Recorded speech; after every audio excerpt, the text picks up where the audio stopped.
nti omwaka 2026 gogulabikanga gujja kuba mwaka gwa kuwagula ntalo kubanga okuva omwaka erije gwatandikira mpaka wano wetuli sofa entalo ndowooza oba ziringa mmeka ezaakamala okubeera nga tezigwa munange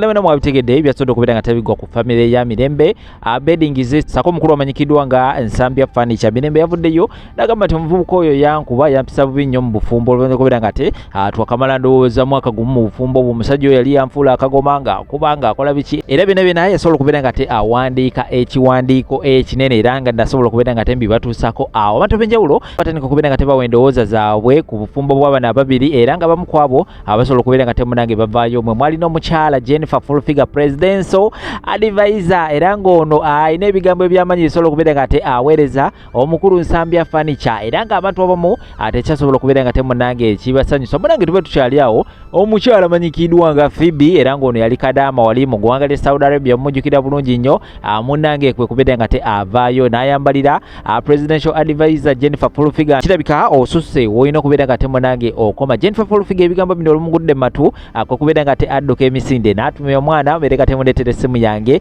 era n'abeera nga te munange akalakata Phoebe alina ebigambo byamuweereza andage yenda kubeera nga te bibateera bwawo musobola okubeera nga temuwulira olutalo luno ate olupya olusobola okubeera nga te lubalukawo ebimu ku ebyo byogenda okubeera nga tewuwulirako avuddeyo nalangira Phoebe amatama mbusimaya alya big pig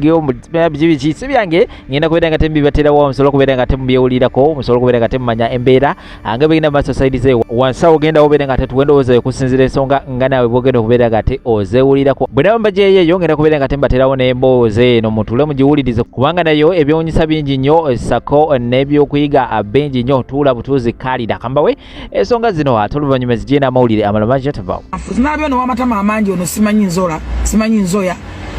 anje jembera nalabye akola kiposti olowooza simanyi tosiruse simanyi tokoze gomanyi kyenataasizza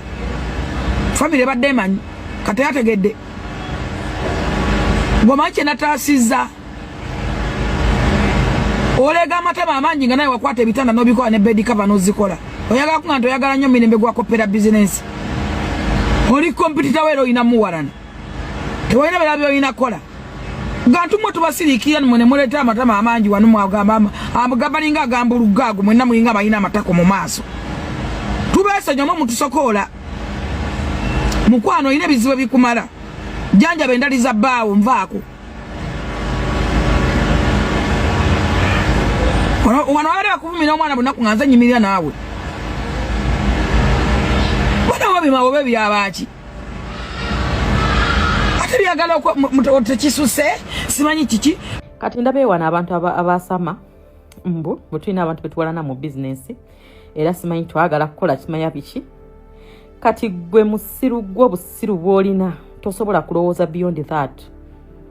nemo okuwalana omuntu aleete emisolo emingi ku bizinensi ngende empalane muna bizinensi munnange tomanyi kye bayita dduuka tomanyi kye bayita dduuka tokimanyi na kye bayita nakulanga oli mukwasaamirira mbugundi awalana gundi mu bizinensi tomanyi na kye bayita musolo ekyo kyokka kikumala okufa tomanyi misolo emeka gye batusoloozaako olyoka otandika okulowooza ku bunene obutalo bw'oku social media whereby when you close your phone you remain you as you tewali nakusasulira musolo tomanyi nakyo kitegeeza abantu kujja ku bizinensi yo kutandika kugibalirira bakugambe simanyi osasule syphilis simanyi osasule simanya biki simanyi osasule biki osasula akapande simanyi ate awo ebintu wobitadde siwewo simanyi ate ebyo ebintu biki simanyi ate ebyo ebitabo simanyi ate biki batandika kubalirira bizi tomanyi nakyo kitegeeza waliwo olutalo olusingaawo olyoka oyasaamirire mbu simanya kakati bali mu kuwala n'oli omuntu ali eri whereby nti buli omu aggalawo essimu ye n'asigala kulindirira client akuba ssimu oba client ayitawo obwongo bwammwe bunafu nnyo temumanyi na kiki kiri ku ground nti omuntu wekireka si y'omu n'omuntu w'egindi w'omu tawuni owekireka gyayitawo agule omufaliso tajagenda mu tawuni obwongo bwammwe awo we buli obusiru n'obutategeera mutandika okugatika abantu mu bizinensi toyina nakyotegeera ku bizinensi omanyi na muntu renti wameka gwasasula entinda waliwo olutalo olusingawo waliwo olutalo olusinga renti waliwo olutalo olusinga omusolo olyoka gambe mbusibaya gundi awalana gundi bebalabe bosimanyi nambe waliwo omuntu gwe basobola okusika ku ssimu ne bamusika ne bamuyingiza mu inbox eno n'agula eno waliwo omuntu gwe basobola okusika mulyoke mutandika okusiga obukyayi kyeki basumbuwa nno kagambo much love and why are you abusing so and so kyena babuuziza nababuuza lwaki muvuma nsambya lwaki muvuma mirembe ne much love mu comment section naye mundagira ddala nti nze mubi asinga bali eri abakutte kubo ne babavuma buli lunaku temugenda tumanyira ate kadama manya wokoma okiwulidde waliwo omusiru mbwankoledde video mbu alaga mbu tuyina emitima mukwa n'emitima emibi tugirina tewali atayina mutima mubi tewali atayina mutima mubi buli omu ayina emitima egi ebiri omulungi n'omubi kati gwoba osazeewo kuntwalako mubi gwego gwenina ate sigenda kukyusa ekyo nkibabuulidde ku mpisa embi sitagenda kuva bwebbanga ze muyite empisa embi kakati anyway back to business omukyala yansindikidde message okay yampeereza obubaka bwe yambuuza ebibuuzo bye yanyinyonnyodde kyayita munyangambe fifi nafumbira omusajja tetuli bubi tuli bulungi naye omusajja alina sente nnyingi zenna akasente sikangi twazaala abaana naye fifi omusajja tayogera gyava tomubuuza gyava ngambe kikirala alaga attention erinnyonnyo ku baana okusinga nze tandiiko bwe tunyigamu ne mugamba njagenda nga ngamba bwe ntwala abaana ye tajja balabirira naye fifi nange bwe mbatwala nkubulira amazima tajja kuddamu balaba bla bla bla bla nangamba kati fifi gobeera nze mu ngatto zange okola ki so I am going to answer or reply this beautiful lady nga ntudde mu ngatto ze so si munzange eno gyendi ngenda kuba nga nyumiriddeko mu ngatto ze so this is kyenalikoze nze first of all nganze ku saidi yange kati nga sinajjawo nze sibuuza musajja gyava I've never asked my misubuga nti ovaawa I've never and I don't think I will ever because bwaba agenda tambula akutereka ka message nante nange nkamuterako out of respect nti newa waliwo anything basooka kubuuza gwe bannange omukulu aliwa kati kubanga ffe newe tukitali baddewo nga tambuulira I don't think nti walikedde ku makya nembuuza omusajja kulwa ensonga zange wammanga nti saagala nnyo nze kweteekako pressure nze saagala kutandika kulowooza bintu kuinterpretinga bintu nkifeedinga obwongo wansi obwongo bwe mbufiidinga kizibu nnyo okubujjamu ekyo kyembufiidinze ate kyembufiidinze bwe kibeera nga kifu kisobola okundeetera okukola decisions enkyamu kati because I don't want to go there I do not ask him no angambe bwamukubira amasimu takwata bwakwata bayomba buyombi what do you tell him ng'omukubidde omanyi bw'oyagala omuntu otuuka n'omuyiga muzadde abaana ongambye bana omusajja ono teeka okubanga omuyize mukwano bw'abanga bw'omukubira essimu nga tayagala mubuuza like ayina byatayagala mubuuza then bw'omukubira mugambe ebitagenda bayombya because ne bw'onookiremerako oleetewo kiri unless nga ye mwenyini yagambye I think it's high time okitegeera nze sibuuza musajja gyava I don't that's the truth agugamba zimanga kubuulidde era niwe nalibadde mbigere ebyo naye tunulidde nga mwami agenze akomyewo nga neebaza omutonzi bwe butuuka nga mu munaana nga tannadda maybe out of ate era obuvunaanyizibwa nsobola okukuba ate era bwe nkuba mubuuza are you okay that is all kulw'ensonga nze besides fe okubanga tunyigaganye ng'abafumba ate ono taata w'abaana abo abaana bano tuba tuzadde nti kale ku lw'abaana sobola okubuuza are you okay because sagala abaana bange kufuuka bamulekwa eyangambye takubuulira ne bw'omubuuza takuddamu kyokka nadde ekiro nga gw'olina okugula geeti kati kankubulira ekintu ekirala nze abantu bonna abankuza teeza kungamba nti baalinga tebanyigagana n'abaami baabwe naye tebatukkirizanga kuleka muntu geeti ddakiika ate nange bwe nkuze n'enkiraba obutemu bungi obubeera ku mageeti okwo so nze omwami wange bw'abeera ebweru w'ennyumba I don't oversleep nti mbulizeeko nti wadde tulina security personnel agenda okugula geeti mugamba oba onootera okusemberera geeti oŋŋamba so that omuntu ono mugamba najja nga geeti eri ready so si kuba utuse okube ngombe tunoonye ebisumuluzo olwa so he does that kati nze nakimanyira nti lwaba abadereti ajja kumpeeza message natera okutuuka ewakabbu nti kale netutegeka ebisumuluzo bisumulukufu ne tuzijjako ne zibeera nga tulinza kimu kuivuga gate ngebiraba byonna tebiriiko kati nze ndowooza nnyo ku safety first nga bino byonna ebyaffe ebyalaavu biki tebiriiwo safety y'omuntu ono kubanga sirirwedde kubeera namwandu sinnakyetaaga mukama musaba kigira kigwa wala saagala abaana bange kufuuka bamulekwa kati nze ekyo kyokka tekimundekesa ku gate newabanga yanyiziza ne twanga twayombye sisobola kumugumiikiriza kubeera ku gate wadde eddakiika so singa mbadde mu bigere ebyo mukwano era omusajja ono naali muggulidde mangu aleme kubeera ku gate kozi obutemu bwe bumutuukako it again comes back to you. Ekirala yaŋŋambye adda zaayagadde kakati mukwano kumwembera ne musajja w'amakaago bino byenjogera abakazi bagenda kuyomba naye nga ge mazima omanyi waliyo amazima ge twogera nga ne we tunaagabikako ge mazima kumwembera ne musajja wagamaka yeyo yakuwasa bw'aba nga takuwanga chance mutuule mu kyogereko fonnaawe ogenda kukigumiikiriza nti ayingira kiro nti ye mulina dish mwe muteeka emmere nebeerawo nti ye mumutere emmere ku dining bwadda abasinga bwe badda they don't even eat because most of the people that send me messages badda talya muleka ayingire mu maka ge ebbanga lyonna lyayagala kubanga nze ebimba ntu ebikulu ennyo by'oŋŋambye takukubangako naye oŋŋambye tocha eri awo afa ku baana bo kati fonnaawo nga ssente zo ntono nga bw'ogambye sooka otunuulire omwami woono muleka akomewozaako myewo bwe kiba kiyitiridde maybe involving amu ku bantu be bolaba abasaanidde ate era nga nyina tomugambye kuba bamaama abaana baabwe kye basobya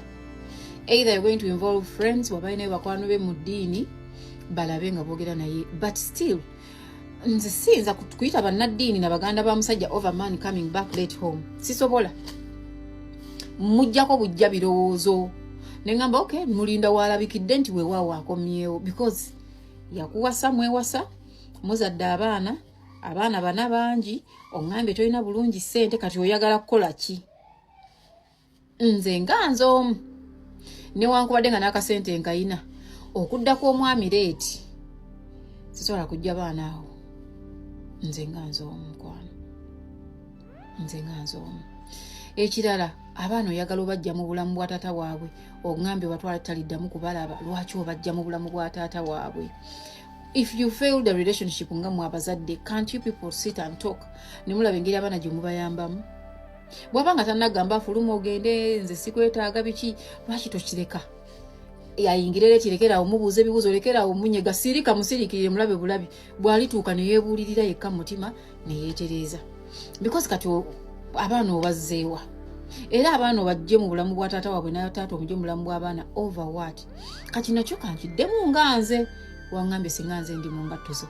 kankubulire nze omusajja eyampasa ng'abaana bange y'abazadde babe njagala owuliriza ebigambo byange bulungi nga babe sisobola kubajja mu bulamu bwe okujjako nga tebabadde babe bwe baba nga babadde babe ne tunyiigagana nga nze naye abaana sibajja mu bulamu bwe era naye simugoba mu bulamu bw'abaana abo muleka mu bulamu bw'abaana be kubanga oŋŋambye abaana basoma babawo obulamu bwabwe oyagala batwala wa mukyala munnange oyagala kukola kiki omusajja tannakuba takuvumye omusajja wabaaye naze simanyi gwe kyewayimirirako ng'oyingira obufumbo era sigenda kukiyimirirako kugamba nti ove mu bufumbo bwo tova mu bufumbo bwo toyawula baana bo tomenya makaago togamenya kubanza agange sisobola kugamenyera ku nsonga ezo nzigwe zompadde sisobola bw'abanga yazaala abo abaana nga naawe okimanyi kozi wasobola okuba nga oli ewantu naye nga naawe okimanyi si yabazaala waba yabazaala muleke sigala mu makaago oba akomyewo mutandikire awo bw'abanga akomyewo mutandikire awo mwogere nga abantu bw'aba takomyewo still don't call him kubanga otegedde byatayagala tayagala mubuuza gy'ava stop asking him nze nkugambye I don't sigamba nti wenaabuuza tebagenda kumpa answer but I don't oli luddawa oseba okola ki omuntu omukulu bamubuuza gy'ali nekyakola nze sisobola I don't nkugambye nti ffe tulina communication system gye twakola nti nze newe mba ntambula mwami Sibuga muterako ka message book kati ngenze wano ngenda kuvaawo ate nzireko wano kati nvuddewo nzize wano. I think out of respect twakyemanyiiza tukikola newe tuba nti twanyiigaganye cause abantu banyiigagana era message oba oli awo nga ngitaddeko baye nga ngitaddeko mukyala Nsubuga nva wano ndaga wano naye nga twanyiize kitegeera. So kati nze ekyo I don't ask. Ekyokubiri oba ayingira mmeka ago makage amaka sigago sigwa agakulira wali batugamba abakyala ffe bananyini maka abasajja be babyogera naye yagakulira omwami oyo. So yagakulira head of that family yamanyisa wazayingira bwali bakuwadde chance ne mwogera musabe mugaye munaye ku lw'obulamu security wise tuba tweraliikirira obuyitirira obudde tutya omutunulize ensonga eziri security eziri geno bino ebyamukwano obimujjeko kubanga kati for now temunafunawo ntegeeragana mu mukwano. Whatever made this happen simanyi kyabatuukako relationship yamu kutuuka wano. Ekyokulala kyasikuwagirako era kyogambye nziremu nga ndi mu ngatto zo nyimiridde mu bigere ebyo nkubuulidde nze omusajja wange yampasa nanzaalamu abaana nga nkimanyi nti babe nga si byakwenya koza bakazi asobola okubeera wantu nga abaana si baawo nga yakimanyi naye mwene mulumiriza gundi yamuzaala eno naye nga yamanyi omwana gyakola ki gye yamuzaala nti wababanga gye taata waabwe simujja mu bulamu bw'abaana be n'abaana sibajja mu bulamu bwa taata waabwe ku lw'obusungu bwange nti omusajja addaleeti takkiriza mubuuze gy'ava olw'ebintu ng'ebyo kubanga nze mu biyinza okunzijja mu bufumbo ebyo tebiriimu.